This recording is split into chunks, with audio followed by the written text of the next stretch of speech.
I'm Emmanuel and welcome to my workbench. Today I will be hunting 20 rolls of pennies.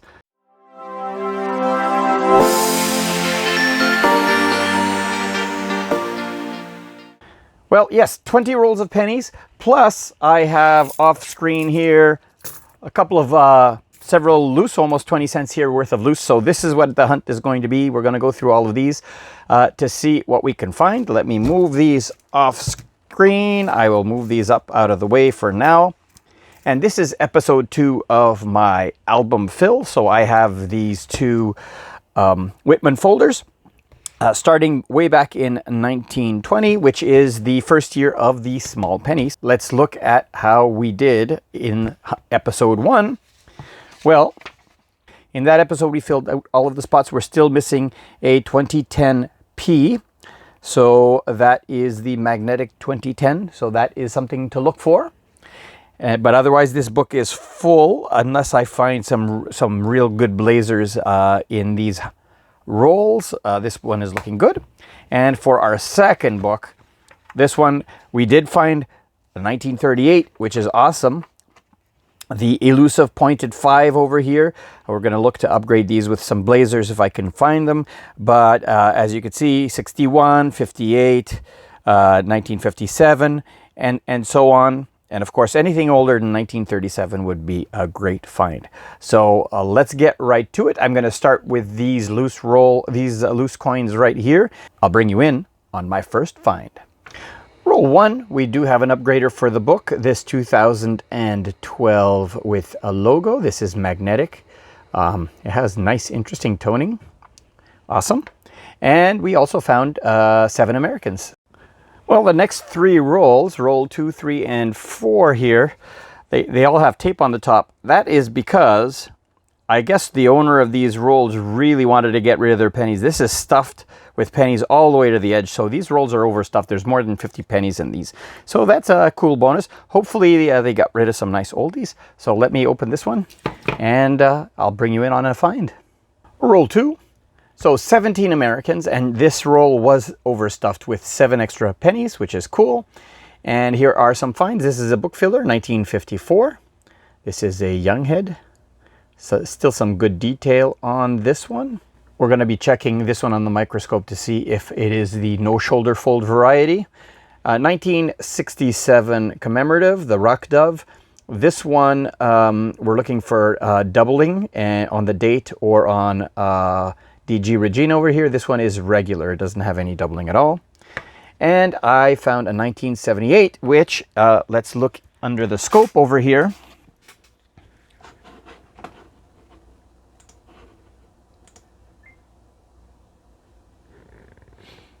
If we look under the scope, this one is known for its double date. And if you look under the 8, you can see a little bit of doubling under that 8 over there.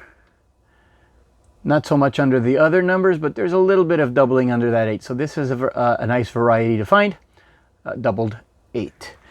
Now for the 1954, no shoulder fold, we want to go on the obverse, and we want to look at if it has serifs or no serifs on the eye. You will see that this one has no serifs on the eye. So this is the common shoulder fold variety. Roll 3, overstuffed by 7 cents, but no fines, but we did have 12 Americans. Roll 4, overstuffed by 6 cents, and we did find a young head, a 1964, in good shape. Good detail on the laurel crown. Awesome. And 8 Americans. Roll 5. Overstuffed by 1 American dime, so 50 cents plus a dime. So we are 1988D, so we are 1 American dime over, which is awesome. No other finds, but 6 Americans. Roll 6, another young head. This one is a 1962. 3 varieties to look for in 1962, which I've already double checked this one. One is called the harp, where there are some lines coming out of down from the 1 towards the leaf. The other one is doubling on the date. And finally, it's a die clash, or where the chin of the queen can be seen over here, and it's called a hanging two variety. This is none of those. And we also got 11 more American pennies. Roll 7, 8 more Americans. Roll 8, 10 more Americans. And our first non-American foreign. This one I had to look it up. This one is from Tunisia from 2005. It is 10 milim from Tunisia.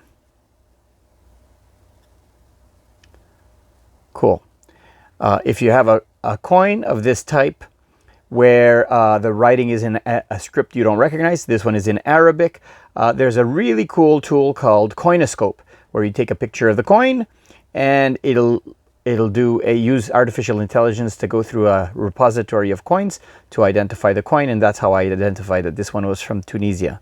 I do not have any coins from Tunisia, so this will fill on Numista. When I add this, it'll fill a country up on my world map. So one more country filled out on my international coin collection. Awesome.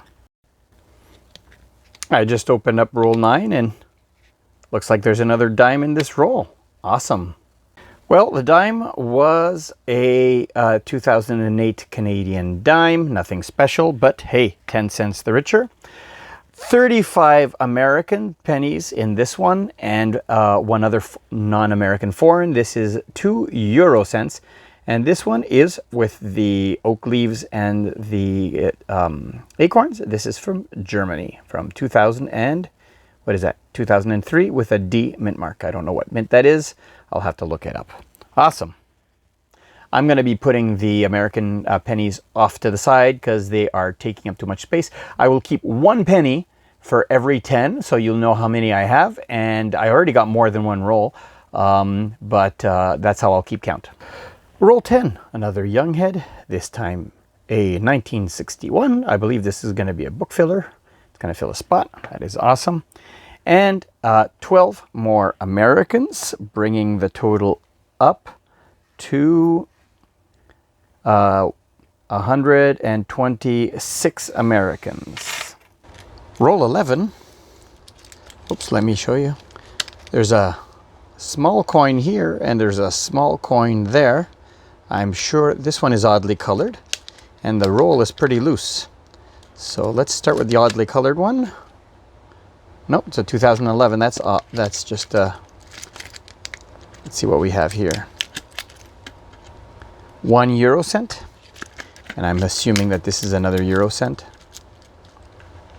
Nope, that's something different.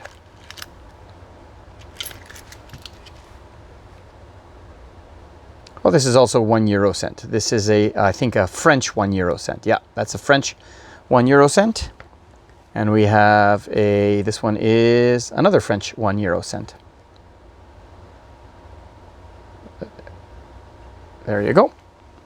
Let's continue on with this roll. I'll bring you in on any find. Okay, other than the 2 single euro cents, we were 1 penny short, but that's not the end of the world. There's a Wheatie in here as well, and the Wheatie is from 1956 Philadelphia. Cool. I'll set this one slightly apart though. And other than the Wheatie, 7 more American pennies. Roll 12, 10 more Americans, including a 2009 the log cabin. This one is a Denver, which I will set aside as well. Awesome. Roll 13, 10 Americans, and a laureate portrait. This one is a 1964. Awesome. Roll 14, 7 Canadians, which means we have 43 Americans in this roll. And there was also another Canadian I forgot to mention, a 1961 young head. Roll 15, 6 Americans found, and 2 varieties. So let me show you the varieties in question. The first one here that I'm going to show you is a 1978, but let me show you the regular 1978 first. So this is a regular 1978. What we're looking at is the height of the 8 and the 7 at the top of the 8 and 7. You'll see that they're pretty much even. And here is the variety. let me reverse that. Let me put it on this side here. And here is the high 8 variety. Let me take another penny and put it under here so it's flat. Here is the high 8 variety on the right, and you will see that the top of the 8 is clearly above the level of the 7 as compared to the one on the left. So this is a cool variety to find. I don't know if I've ever found them before, but I will add that as a new find. And the second variety that I found, now commonly for 1983, you will find what's called the far beads variety. And the way to look at that is to look at the point of the bust over here at the bottom of the Queen's bust, and look at the beads over here as a reference, and look at the distance between the beads and the rim. So this is the common variety, which is called the far beads variety. And this one over here is the near beads variety. So if you look at the same place and you look at the distance between the beads and the edge, you'll see that the beads are much closer to the edge. This is the slightly rarer variety. No big premium on this, but it is a cool find nonetheless. Roll 16, 8 more Americans, as well as a really good condition 1983 near beads variety. I'll check this one against my book. And a 1967 rock dove. Roll 17. It looks to me like this is a roll that is composed completely of Americans. Oh, there's a Canadian. Let's see here, another one. There you go. 6 Canadians. Roll 18. 10 more American pennies. Roll 19, another foreign. This time it's yet another 1 euro sent from France. Goes over there. And 16 more Americans. Last roll, roll 20. We have 14 Americans and our second Wheatie. This one is from 1934. Philadelphia, no mint mark. That is awesome. I will put that up there separately. And three nicer 80s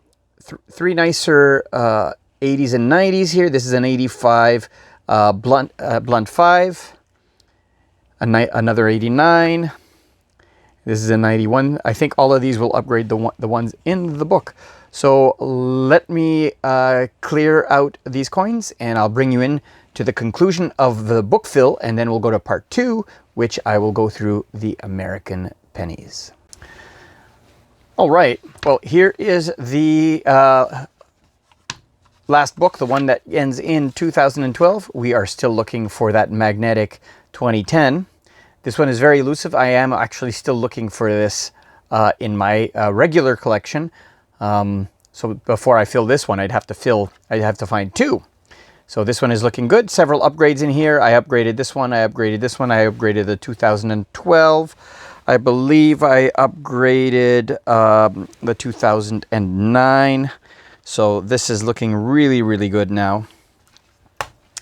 And we have 2 book fillers in this book. So here we're missing the pointed 5. Again, very, very rare. I think I'm missing that one in my book as well. But here are 2 fillers. So we have a 1961 that fills a spot, and we found a 1954 that fills a spot. So it's looking good. These here are fairly aren't too rare. Maybe the shoulder fold here might be a little bit harder to find. But this page should be easy enough to fill. This page will be hard, very hard to fill. But we got, what, 4 already on this page, so that looks great. Now, on to the Americans. So how many Americans, let me move this down here. How many Americans did we find? Well, each of these up here represent 10 Americans. So that's 50, 100, 150, 200, 250, 60, 70, 80, 90, 295 cents American in these rolls. So that is awesome. There's a huge pile. If I turn the camera over here, you'll huge pile over there. So what I will do is I will sort them by decade, and I will then check them all against Variety Vista for any varieties. Now, for a large volume of coins like this, I'm not going to look for every little teeny tiny variety. What I do is I look to see if there's an officially recognized variety that'll have a red identification number under it, and I'll only look for those because those are the ones that have been recognized by PCGS, I believe. So I'll focus on those to begin with. So let me get this cleared up and organized, and I'll come back. All right, all of the Americans' pennies are sorted. So we have 1 1930s, 3 1950s. These are 60s, 70s, 80s, 90s, 2000s, 2010s. I don't think I saw any 2020s, but if I did, they would be in there. But I think I don't have any 2020s in there. So what I'm going to do is I'm going to start with the newest and work my way down to the oldest. And especially when we get to the 90s and the 80s and the 70s, there's some really nice looking ones there that might upgrade the ones in my books. I have my American books to the side, so I'll bring you in. If I find anything in a particular pile of interest, I will bring you in. Otherwise, I'll keep going until I find something or I go to the conclusion. All right, no varieties, lots of upgrades, lots and lots of upgrades, which is good in these books. But we do have one filler. This is the oldest coin that I found in this hunt, 1934 Wheatie, which goes right over here. That is awesome. Well, I hope you enjoyed this penny hunt and album fill. I sure did. And as I collect penny rolls, I will continue hunting them. Well, the giveaway for this video will be what you see on the screen before you. So I will start with, let me turn on the light here. There you go. I will start with 2 uncirculated 2010 dimes. Yeah. This came from Dimebag Darren when we did a trade. I have these already, so I'm passing them on to somebody. So these are the commemorative 2021s, and also an uncirculated 2021 double date. But to round out the giveaway, I'm also going to include this 2015 colorized Canada flag quarter. All you have to do to be eligible to win this prize is leave a comment down below, and I will draw a lucky winner early in the month of November. For my bigger giveaways, so for my 500 subscriber giveaway, for my 750 subscriber giveaway, and for my 1000 subscriber giveaway, you're going to have to be publicly subscribed. In other words, you have to be subscribed to my channel, and when I go over to your channel, I have to be able to see that you are subscribed to me. For those ones, I will be verifying each winner to make sure that they conform to that rule, because those giveaways will be slightly bigger than my usual weekly giveaways. Well, if you haven't subscribed and you want to, it's easy enough. Click on my logo right there and you can subscribe. And I have a link to my last penny hunt over here and a playlist for other penny hunts that I've done in the past. I hope you enjoyed this video. I appreciate thumbs up, and I'll see you next time.